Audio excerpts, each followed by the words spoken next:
Kak, aku selalu berdoa buat dapet jodoh yang kayak Julian. Semoga bisa terkabul, amin. Amin, tapi jangan Julian ya.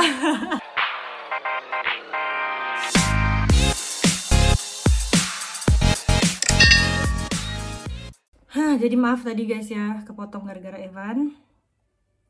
Jadi itu dia, dari pembahasan apa sih yang dibahas cowok ini waktu dia PDKT itu juga jadi salah satu ciri-ciri cowok yang serius atau enggak. Kalau misalnya dia udah ngebicarainnya hal-hal yang nyeleneh gitu, awal-awalnya aja sudah bye gitu ya. Maksudnya kalian bisa juga menilai orang dari cara bicaranya, dari apa yang dibahas gitu ya.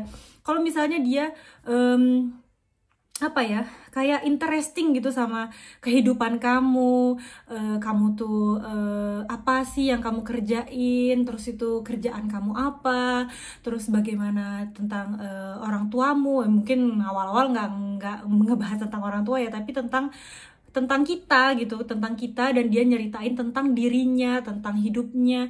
Itu tuh kayaknya lebih kelihatan kalau misalnya cowok ini bener-bener PDKT gitu ya. Maksudnya kayak sama sih kayak orang kayak di Indonesia kan, kalau misalnya kamu pacaran sama sesama orang kita Indonesia, karena aku juga pernah pacaran sama orang Indonesia ya. Jadi tuh kayaknya tuh kayak hal normal biasa yang menurut kita normal untuk jadi kayak PDKT gitu. Kalau misalnya ngelihat cowok itu udah ngomongannya nggak genah, maksudnya udah ngomongannya nyeleneh, ngomongannya nggak nyambung, yang dibicarain apa, cuma dia tuh kayak so asik dengan apa, dan mungkin dia nyeritain dirinya terus untuk ya gitulah, kayaknya dia tuh nggak mau tahu tentang diri kita. Itu udah kelihatan banget kalau misalnya dia cuma basa-basi gitulah, basa-basi busuk. Jadi kalian harus tahu juga apa ya, ciri-cirinya gitu dari awal kalian PDKT. Tadi itu, nah itu karena dia sering ketipu. Jadi kalau ketipu gitu sih kayaknya sedih banget ya kalau sampai kayak ditipu cowok pura-pura cinta gitu ya. Tapi ya namanya hidup ya guys ya, kita juga nggak pernah tahu. Ada juga orang yang cowok yang apa ya, kayak pinter banget actingnya gitu, kayak serasa dia bener-bener cinta sama kita, tapi padahal dia itu cuma ada maunya yang apa-apa gitu ya. Jadi kita sebenarnya juga nggak bisa tahu sih ya guys ya. Jadi ya berdoa aja lah guys ya, supaya memang cowok yang kalian lagi deketin itu memang bener-bener serius sama kalian ya. Karena ya itulah c'est la vie, itulah hidup ya guys. I'm so sorry to hear that, but yeah, that's life. Jadi kayak aku gini juga pernah gagal ya guys. Pernah juga ada cowok yang gak serius sama aku, yang aku kira serius gitu ya. Jadi gak hanya kalian, jadi itu adalah part dari hidup kalian. Jadi kalian kedepannya bisa lebih belajar dari kesalahan yang kalian ambil gitu ya. Bukan kesalahan sih, maksudnya juga bukan salah kita ya, tapi dari pengalaman. Jadi dipetik dari pengalaman yang sudah kalian alamin gitu. Oh yo.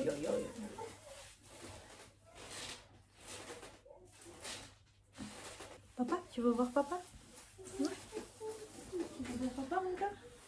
Oh.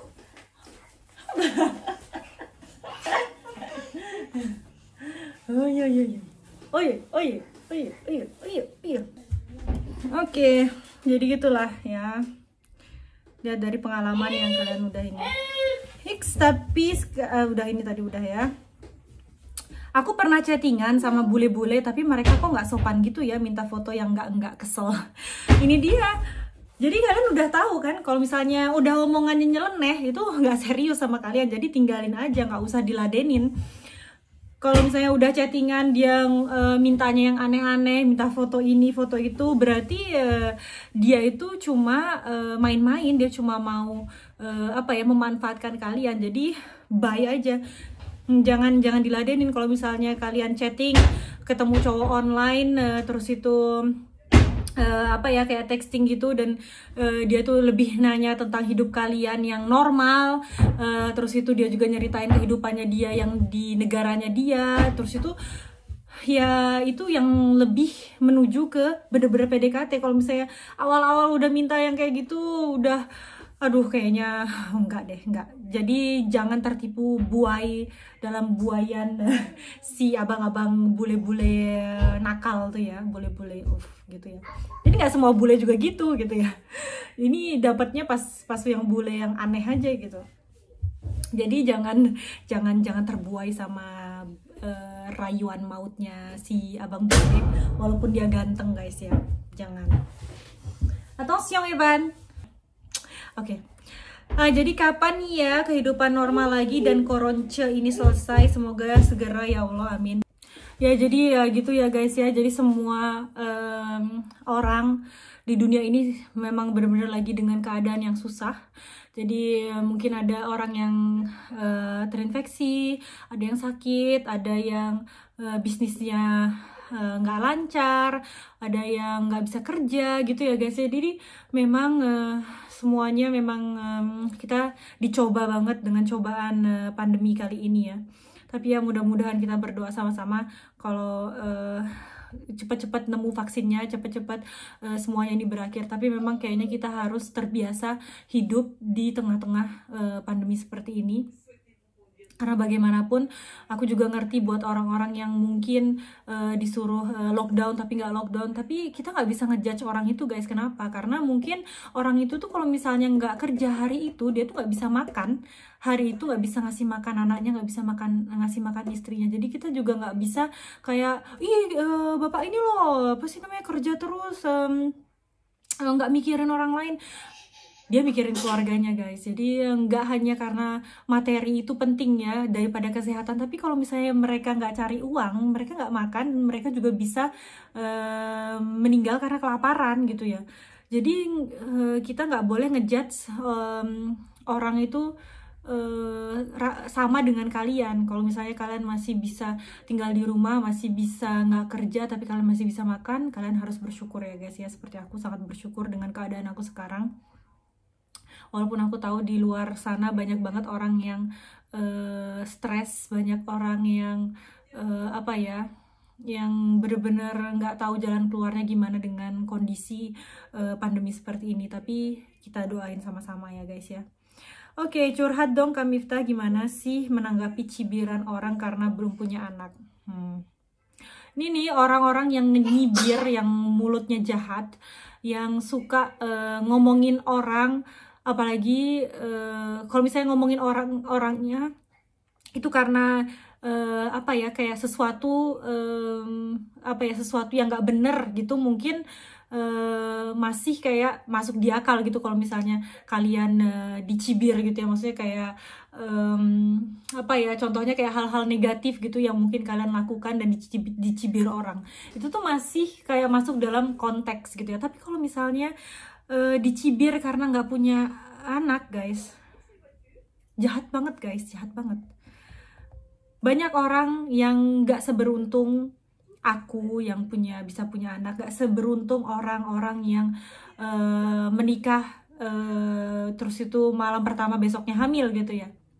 Ada orang-orang yang dia itu udah usaha kesana kesini, usaha itu tuh nggak menguras uang, nggak menguras materi aja guys, tapi itu juga menguras batinnya mereka ya guys ya. Bayangin dong kalau misalnya itu diri kalian itu posisikanlah diri kalian tuh sebagai orang itu yang kalian cibir gitu. Kalau misalnya suatu saat kalian yang nggak bisa punya anak, kalian apa bisa kalian tetap ngecibir orang yang belum punya anak gitu? Gila ya orang-orang yang mulutnya jahat banget kayak gitu, nggak kayak nggak bisa merasa empati gitu ya. Aku juga nggak tahu sih kalau masih ada orang yang seperti ini, aku juga nggak ngerti. Harusnya sih orang-orang yang seperti ini tuh harus ada sekolah sendiri gitu ya buat menyekolahkan mulutnya gitu ya. Jadi jengkel deh aku. Jadi buat kamu yang mungkin sedih ya karena dicibir orang karena belum punya anak, biarin aja, biarin. Jangan kamu masukin hati. Doakan aja orang-orang yang nyibir kamu tuh yang terbaik ya, jangan malah kamu doain mereka yang jahat, karena nanti dengan kamu doain orang-orang yang apa sih ngezolimin kamu, doain yang baik itu mungkin nanti suatu saat insya Allah mungkin kamu bisa diberi rezeki, dipercaya oleh Allah untuk dapat momongan, amin ya rabbal alamin. Jadi mudah-mudahan kita doain aja sama-sama, kamu berdoa juga, dan jangan lupa juga usaha, semoga cepat diberi momongan ya, amin. Yang sabar ya. Terus itu lagi LDR belum bisa ketemu karena koronce, aku kudu piye. Jadi kalau misalnya lagi LDR, sekarang banyak ya yang lagi LDR terus itu nggak bisa ketemu gara-gara si koronce ini, nggak bisa kemana-mana. Lebih baik ya kalian baik-baik aja lah sama pasangan kalian, selalu berikan perhatian yang lebih mungkin, walaupun itu lewat telepon, lewat SMS, pokoknya selalu apa ya, walaupun kalian nggak dekat fisik, tapi kalian tuh dekat di hati gitu lah. Jadi sabar aja, semoga semuanya cepat berlalu dan kalian bisa ketemu lagi, oke? Terus itu Kak bikin dong konten sama engineer industri Prancis, gimana cara apply untuk kerja foreign DLL. Oke, masalahnya aku nggak kenal sama engineer industri di Prancis satu. Itu kalau untuk apply kerja di sini aku juga kurang tahu ya guys ya. Kalau misalnya karena aku kan di sini kerja di sini juga karena menikah gitu ya, jadi aku bisa kerja karena aku istri dari kewarganegaraan orang Perancis. Tapi kalau misalnya untuk kalian yang memang mau kerja di sini, apply kerja, bener-bener apply kerja dari Indonesia ke sini, aku kurang tahu ya guys ya, dan aku nggak mau kasih kalian salah informasi atau kayak sok tahu gitu, karena memang aku nggak tahu, oke? Kak, aku selalu berdoa buat dapet jodoh yang kayak Julian. Semoga bisa terkabul, amin amin, tapi jangan Julian ya. Oke, jadi mudah-mudahan kamu bisa dapat jodoh yang baik, tapi itu juga kamu sendiri yang Julian tuh sebenarnya baik tapi nggak perfect ya guys ya. Jadi setiap orang itu pasti ada apa ya, ada minusnya guys. Jadi gimana cara kalian itu untuk menerima keminusan pasangan kalian, dan diri kalian sendiri itu sebenarnya juga nggak perfect, dan kalian tuh juga pasti punya banyak kekurangan ya di diri kalian. Nah kalau misalnya pasangan kalian menerimanya, kenapa kalian nggak menerima kekurangan pasangan kalian juga? Jadi sama-sama dan aku sama Julian tuh selalu pasti ada masalah ya guys ya, nggak mungkin aku nggak berantem, nggak mungkin nggak ada konflik. Jadi dalam rumah tangga itu selalu pasti ada konflik dan ada up and down-nya. Ada di saat aku tuh bener-bener kayak ngerasa cinta banget sama dia, dan ada di saat-saat aku tuh bener-bener pengen pisah sama dia, yang bener-bener pengen bye gitu ya. Jadi tuh ada juga kalanya masa aku benci sama dia itu waktu kelahi, waktu berantem tuh ada. Tapi itu normal ya guys ya. Jadi gimana caranya kalian itu menyelesaikan masalah kalian, walaupun mungkin kalian nggak bisa menyelesaikan masalah kalian sendiri, kalian butuh orang yang mungkin harus jadi kayak orang ketiga yang bisa netral, yang bisa menyatukan kalian lagi. Itu juga salah satu effort kalian untuk bisa terus bersama gitu guys ya. Jadi mudah-mudahan buat kalian yang lagi berdoa untuk mendapatkan jodoh kalian, semoga kalian cepat-cepat ditemukan jodohnya, oke? Amin ya robbal alamin. Kak, ceritain perjalanan merantau kakak, pengalaman kerja juga. Oke. Ini kok jadi aku yang curhat ya? Ini sebenarnya aku tuh pengen kalian yang curhat dan aku ngasih pendapat aku gitu ya. Ini malah aku yang cerita. Jadi ceritain perjalanan merantau kakak. Jadi merantau. Jadi sebenarnya guys, aku tuh lahir besar. Jadi lanjut lagi ya. Jadi perjalanan merantau. Jadi aku tuh TK, SD, SMP, SMA di Bontang, Kalimantan Timur. Aku lahir juga di Bontang. Setelah itu aku memutuskan untuk kuliah di Unmer Malang, jadi di Malang, Jawa Timur. Jadi aku tuh ngambil jurusan pariwisata ya guys ya. Jadi bukan yang perhotelan, jadi yang bener-bener ke pariwisataan. Setelah itu aku sempat tinggal di Malaysia, di Kuala Lumpur tepatnya, dan aku itu magang di Concord Hotel Kuala Lumpur selama setengah tahun, jadi selama 6 bulan. Setelah itu aku balik ke Indonesia dan aku ambil job training yang kedua, magang kedua itu di Bali.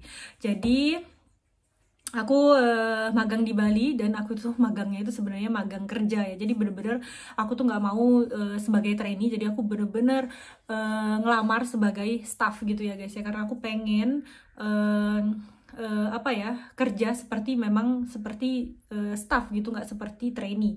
Jadi aku kerja di salah satu hotel di Bali waktu itu selama 6 bulan, dan habis itu aku sebenarnya guys, kalau misalnya kita udah kerja gitu udah dapat gaji, karena waktu itu aku bukan magang, bener-bener kerja.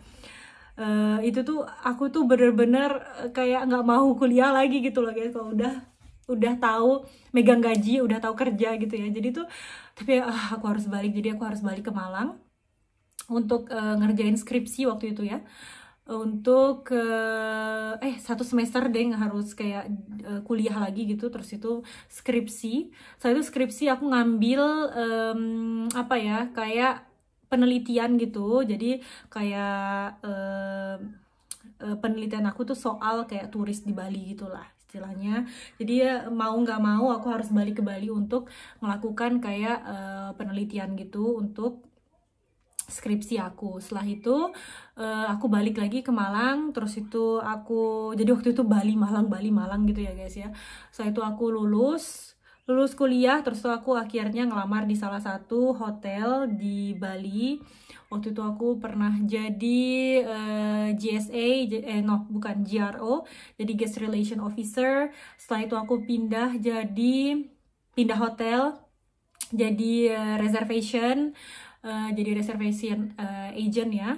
Setelah itu akhirnya aku pindah lagi, pengen sesuatu yang berbeda, karena aku pernah di front office, jadi yang benar-benar ketemu sama tamu dan sebagainya, dan aku nyoba juga yang di back office as a reservation, itu aku juga sudah nyoba rasanya seperti apa, dan aku pengen sesuatu hal yang mungkin aku belum pernah lakukan, yaitu aku jadi kerja di Potato Head sebagai hostess.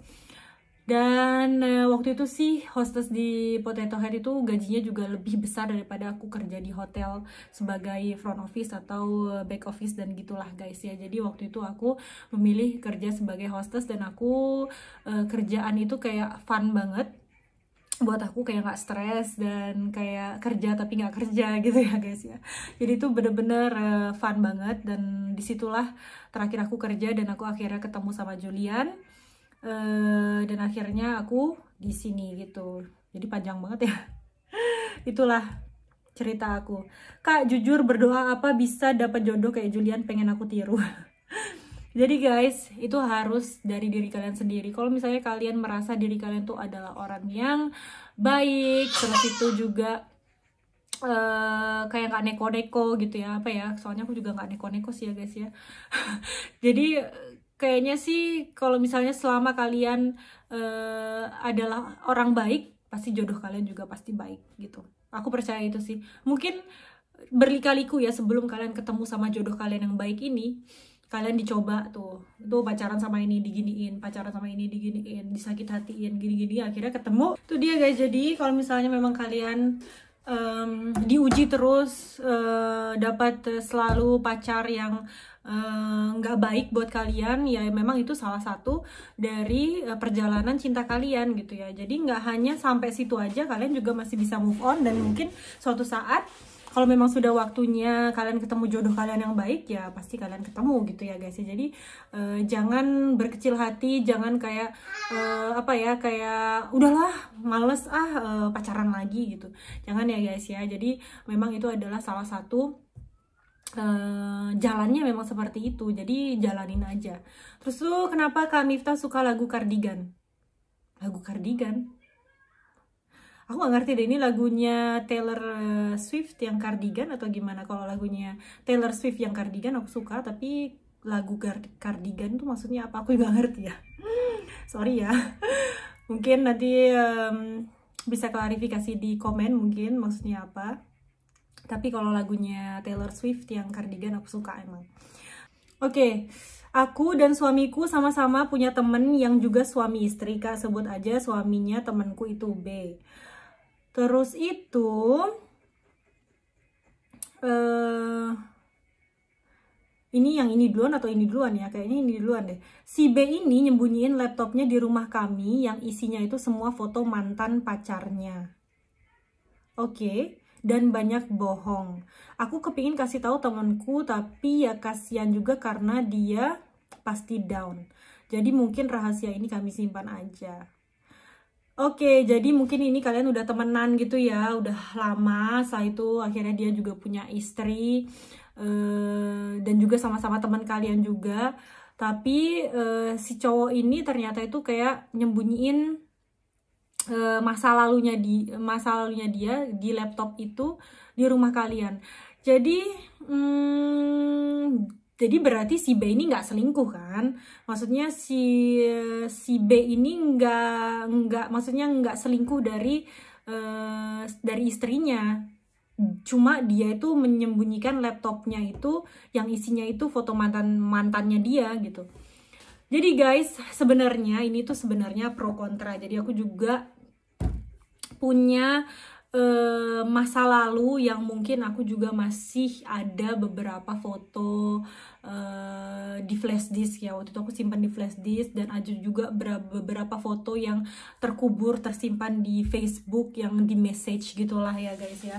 Dan sebenarnya Julian itu nggak pernah sama sekali kayak ngeharusin aku untuk delete tuh semua foto-foto mantan kamu, nggak pernah gitu ya. Tapi aku yang nggak suka kalau misalnya aku lagi di komputernya dia, dan waktu aku ngecek foto-foto aku sama dia, tiba-tiba kalau aku scroll ke bawah tahun berapa gitu ya, aku ngelihat foto-fotonya dia dengan mantannya dia. Yang begitulah, tahu kan, yang berpelukan, bermesraan gitu ya. Jadi tuh kayaknya kita tuh kayak ngerasa sakit gitu yang ngelihatnya, walaupun itu adalah masa lalunya dia. Jadi sebaiknya sih memang ya guys ya, seperti itu seharusnya dibuang, dihapus, dihempaskan, karena kadang ada orang yang nggak sakit hati. Mungkin kalau Julian ngelihat kayaknya sih mungkin dia sakit hati tapi biasa aja gitu, dia nggak mempermasalahkan. Tapi kalau misalnya aku ngelihat itu, aku tuh jadi merubah semua moodku, dan aku tuh jadi jengkel, dan aku tuh jadi kayak marah gitu, karena aku nggak suka ngelihat foto mantannya dia gitu ya.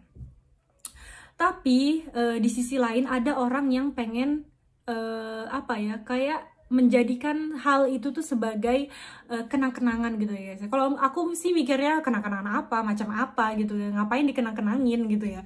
Tapi tuh ada orang yang macam seperti itu. Jadi aku juga punya temen yang dia itu ngumpulin semuanya juga ya guys ya, dan dia sama-sama orang Perancis, couple orang Perancis, dan mereka itu oke-oke aja, fine aja gitu ya, karena cowoknya juga fine, ceweknya juga fine. Jadi itu kalau misalnya kalian, malah waktu itu mereka tuh ngeliatin kayak surat cintanya mereka yang waktu mereka itu masih kayak di SMP gitu, dan sekarang mantannya waktu SMP itu jadi temennya juga gitu ya. Jadi tuh kayak lucu aja gitu ya sebenarnya. Tapi kalau aku misalnya ngelihat pasangannya yang ngelihat itu, yang dulunya itu bukan pasangannya dia gitu ya, jadi kayak dia nggak cemburu apa gimana sih, nggak cemburu apa gitu. Jadi aku tuh kayak takut banget pasangannya dia tuh cemburu dengan dia tuh nunjukin surat cintanya dia dulu gitu ya. Dan sebenarnya aku juga tahu surat cintanya Julian ya guys ya, aku juga pernah baca, aku juga pernah, jadi tuh kayak ada satu amplop gitu yang semuanya isinya surat cinta. Jadi tuh kayaknya itu apa ya, kayak ngelihatnya tuh jengkel gitu, kayak jealous, kayak cemburu gitu ya. Tapi buat apa dicemburuin ya sebenarnya. Jadi tuh sebenarnya aku mau bakar itu, aku mau buang itu, tapi aku simpen di mana dia nggak tahu. Jadi itu aku yang tahu di mana surat itu, dan dia tuh ngertinya mungkin aku juga nggak ngerti, dia udah lupa juga mungkin tentang surat-surat ini. Jadi aku waktu bersih-bersih itu tuh aku yang nemu guys gitu. Jadi tergantung sama pasangan masing-masing ya. Salahnya dari si B ini, dia itu nggak jujur. Itu dia masalahnya. Dari hubungan itu, apalagi suami istri, itu tuh kejujuran itu penting banget. Kalau misalnya aku nitip dong foto mantan aku, soalnya nanti takutnya dilihat sama istri aku, nanti pasti dihapusin. Nah jadi itu maksud kamu itu pengen ngekeep apa ya, foto-foto mantan itu buat apa gitu ya. Kalau misalnya toh nantinya ujungnya itu akan jadi yang merusak rumah tangga kalian hanya demi foto-foto mantan yang udah masa lalu yang kamu nggak bisa balikin lagi, buat apa gitu ya. Maksudnya si B ini loh yang buat apa gitu ya. Jadi kalau menurut aku ini tuh sebenarnya masalah yang nggak terlalu masalah besar gitu ya. Cuma masalahnya itu di B ini, dia tuh nggak jujur. Itu yang mungkin nanti akan jadi problem ke depannya.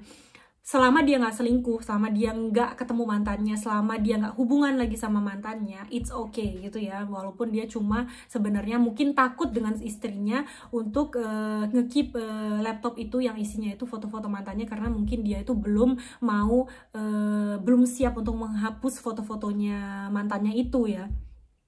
Pasti mungkin dia ada alasannya kenapa. Apa dia masih maksudnya itu masih dia belum bisa move on dari pacarnya walaupun dia udah punya istri, atau gimana, kan kita nggak pernah tahu ya guys ya. Jadi mungkin kamu yang dititipin ini, suami istri ini ya, yang tadi dititipin laptopnya itu, mungkin kamu bisa, karena kamu temennya juga dan kamu juga temen dari istrinya dia itu, kalau memang kamu orang baik, kamu harus tanyain langsung ke cowok itu, ke si B ini, maksudnya apa sih kamu ngekeep foto-foto mantan kamu itu, dan kenapa kamu nyembunyiin dari apa sih namanya, dari istri kamu, kenapa kamu seperti itu. Kalau misalnya sepertinya ini adalah saatnya kamu untuk jujur ke istri kamu apa yang sudah kamu lakuin, karena takutnya nanti kalau misalnya istrinya ini tahu dari orang lain atau tahu dari siapa nanti itu juga kalian yang dititipin ini juga yang jelek gitu. Maksudnya kayak kalian tuh kayak bukan temen gitu loh, kayak istilahnya kayak tahu kan ini apa sih namanya, film drakornya kayak The World of Marriage itu tuh kayak teman-teman yang nyembunyikan kalau misalnya dia selingkuh, itu tuh kayak gitu guys. Jadi tuh kalian harus juga, kalau misalnya kalian sudah dilibatkan dengan hubungan suami istri ini, kalian sudah masuk tuh dalam keterlibatan hubungan mereka yang yang gini tuh, ya kalian juga harus take action gitu. Maksudnya jangan diem aja. Jadi kalian harus tanya sama si B, maksudnya apa, kenapa, tapi kamu gak selingkuh kan, gini. Kalau memang kalian teman, this way. Jadi kalian tanya tuh sama si B. Setelah itu kalau misalnya kayaknya ini saatnya kamu ngasih tahu istri kamu kalau misalnya kamu tuh masih nyimpen si foto-foto mantan. Terus itu nanti pasti kelahi ya guys ya. Ya mudah-mudahan mereka nggak sampai ini sih, nggak sampai berantem yang wow banget. Selama cowok ini jujur, kayaknya cowok ini tuh takut aja sih sebenarnya sama istrinya kalau menurut aku ya. Jadi dia kayaknya harus terus kamu bilang sama si B, kalau misalnya kamu nggak bilang sama istrimu, aku yang akan bilang ke istrimu gitu. Jadi kalian harus berani bilang seperti itu ke dia, supaya si B ini jujur sama istrinya sendiri gitu. Oke? Jadi jangan disembunyi-sembunyiin apa sih namanya, kejelekannya si B ini, nanti kalian yang kena juga. Jadi lebih baik kalau hubungan kayak gitu sih, kalau misalnya sama juga ya guys ya, kalau misalnya kalian tahu teman kalian selingkuh gitu, terus kalian kenal nih sama pacarnya yang diselingkuhin, kalian bilang sama si teman kalian, kalau misalnya kamu nggak bilang sama si pacar kamu kalau kamu selingkuh, aku yang bilang, kayak gitu. Jadi pasti nanti dia akan ngaku sendiri guys, karena dia takut kalau misalnya nanti pacarnya atau istrinya tahu dari orang lain gitu ya. Bodoh amat kalau misalnya nantinya dia benci sama kamu, bodoh amat, yang penting kamu nggak ada dosa gitu ya, nggak ada dosa yang nyembunyiin dosanya orang lain gitu. Kalau misalnya memang kalian temen gitu ya, maksudnya kalau misalnya yang tahu-tahu aja gitu, it's okay, biarin aja gitu ya. Kalau misalnya kalian memang bener-bener temen, ya itulah manfaatnya teman ya guys ya, untuk saling meluruskan. Kalau misalnya teman kalian belok, ya kalian lurusin karena itu teman kalian. Kalau misalnya kalian biarin aja tuh belok-belok ke sana-sana, itu bukan teman kalian kalau misalnya kalian nggak ngelurusin. Oke?